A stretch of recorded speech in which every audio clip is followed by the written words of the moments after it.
I'm sitting here with some time to describe. I'm showing up to cultivate something that I keep going back to day after day, my writing. Sometimes writing feels like it is the only period I get to really get all of me. I get so exhausted of trying to talk to people. I hardly talk to anyone anyway, so it wouldn't be a gigantic deal. I'm not being dramatic or trying to get attention. I'm just tired of talking when no one hears me anyway. I would still harvest all my sense, but not all be able to say. Only through artistic vision like shirts, music, writing. But every piece would contain dominant thoughts, powerful visions, etc. I would never have to speak, therefore I wouldn't make the slip of saying something the wrong way or saying something that shouldn't be said, because people would appreciate it for being created in a higher, more artistic, emotional state. I'm pretty sure I'm not making any sense, but it's still an artistic vision, isn't it? Under the radar would be a release, to be honest, because quiet and unassuming translate into low pressure, low expectations.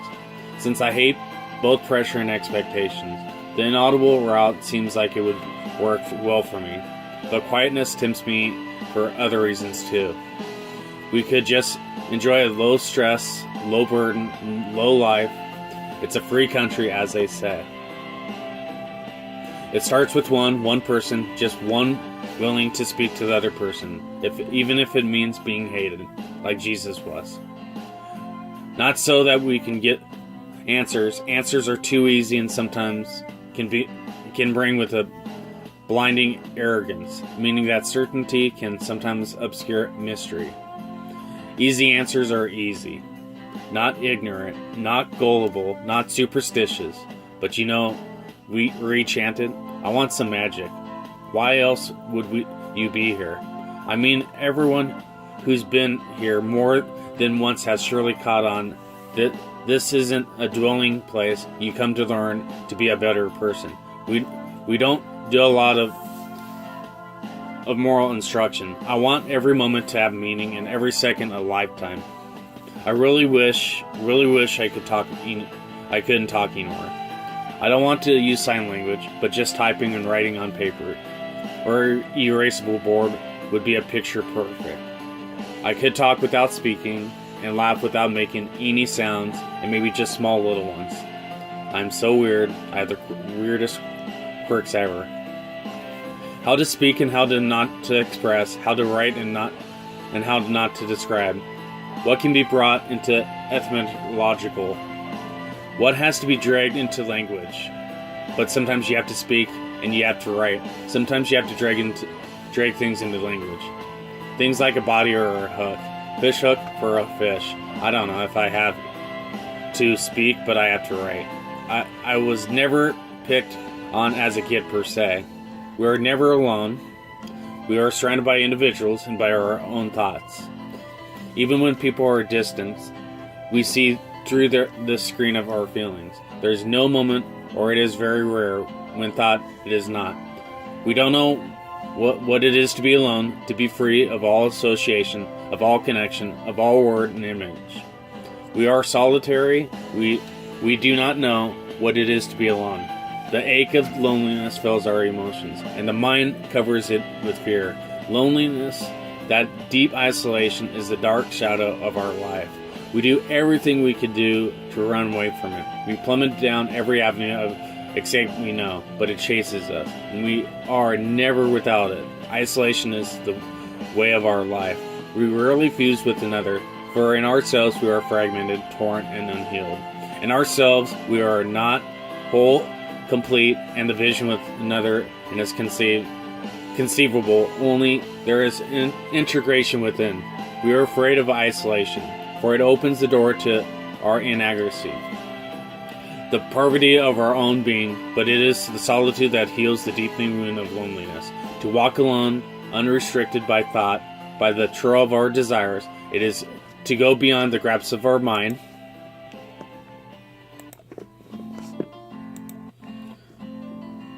It is the mind that segregates, separates, and cuts off empathy. The mind cannot be made complete. It cannot be make itself whole. For very effort is process of isolation. It is part of isolation that nothing can cover. The mind is the product of the many, and what put together can never be alone. Solitude is not the result of thought. Only when the thought is completely still is where the flight of the lone is the lone. I feel like things are decomposing and options are withdrawing. Things are changing regardless of whether or not I can keep up. My stomach is in all knots and I just want to circumvent it. I want to be inaudible and still and small and inconspicuous and not restless to make something so much. I want to fall down and jump up like a squirrel and scamper on down the road. I want to blend in more instead of sticking out. Opposing is aversion. Holding on to be attachment. I'm becoming increasingly more aware of the dark side of my mind. And as I become more accepting, it becomes more revealing, and I become more at ease. A lot of things have lost their significance for me. I am not concerned about a lot of things any longer. That gives me more freedom to see what's going on in my mind, in my life, and what the mind is really doing. I've come here so I can have more time to go deeper into my own mind and heart. I want to become more accustomed with myself and see all the conflicting motives, desires, wishes, ideals in my mind, in my heart. And I want to be familiar with all the dark niches and crannies of my mind, and all the creeping and crawling spiders, scorpions, and vipers, all the lions and eagles, etc. Not that I want to drive them away, I just want to become a good friend in my mind, a kind and understanding friend. Unless I know them very well, they will not let me sleep peacefully. I want to get a clear idea of how to relate to people. I don't like people thinking of me being a certain type of individual, which I really am not. But that is unavoidable. Everybody in the world is misinterpreted, and I still will be upset of them understand me correctly. As long as I'm clear about my motives, it's unreasonable. Where you live, with whom you associate with, is very important. Some places and people put your mind in a bad temperament.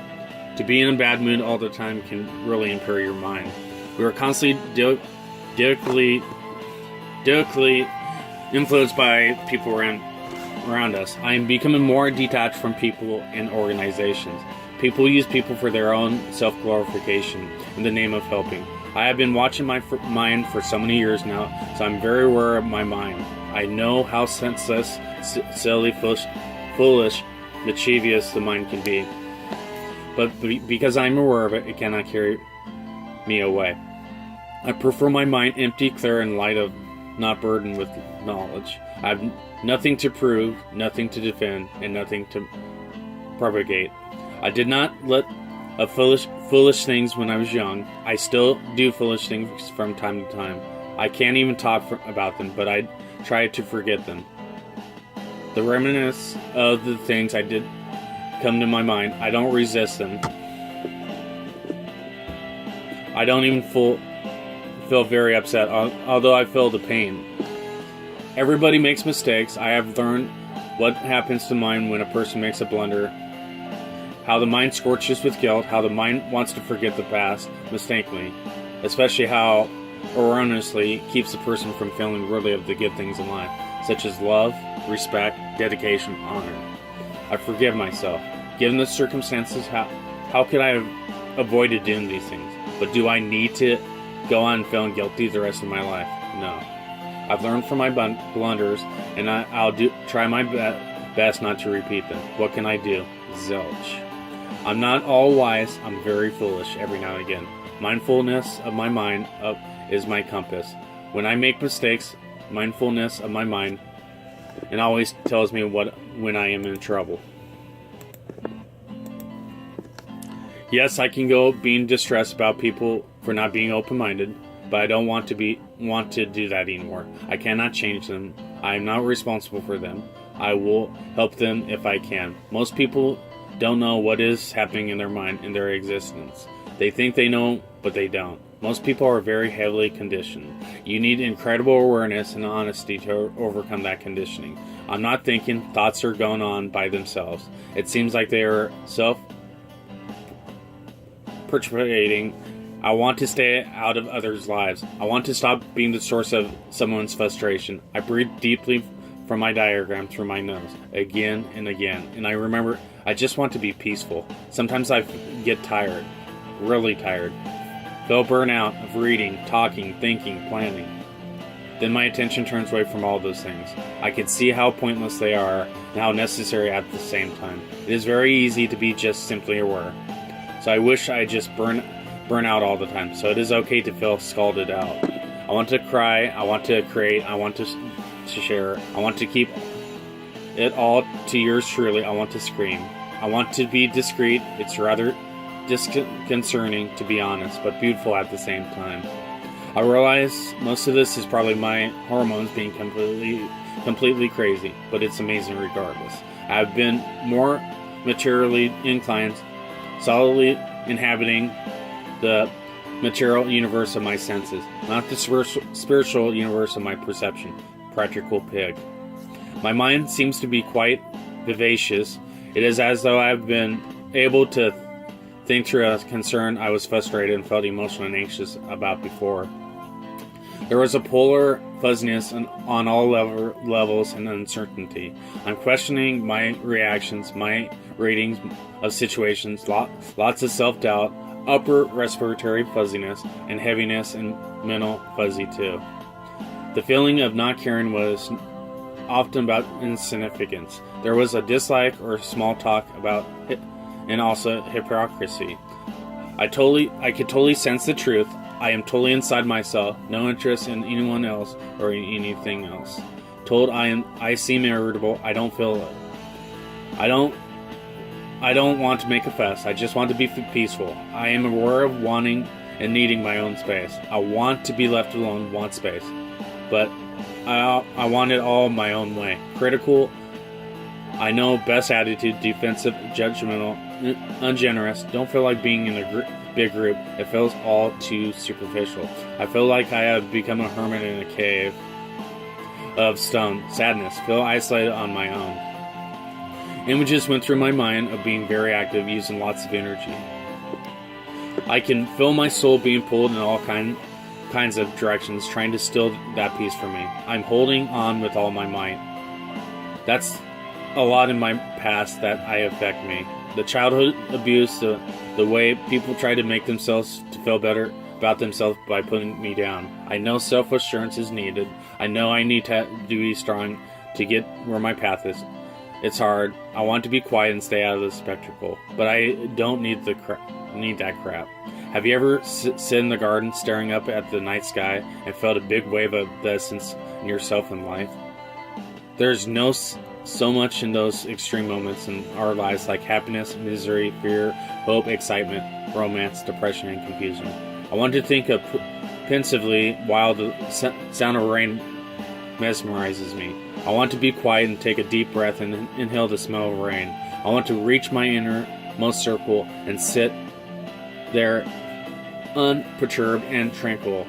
I want to be quiet, the quietest I've ever been. And I don't want to be want to be modified. I want to remain there forever and ever.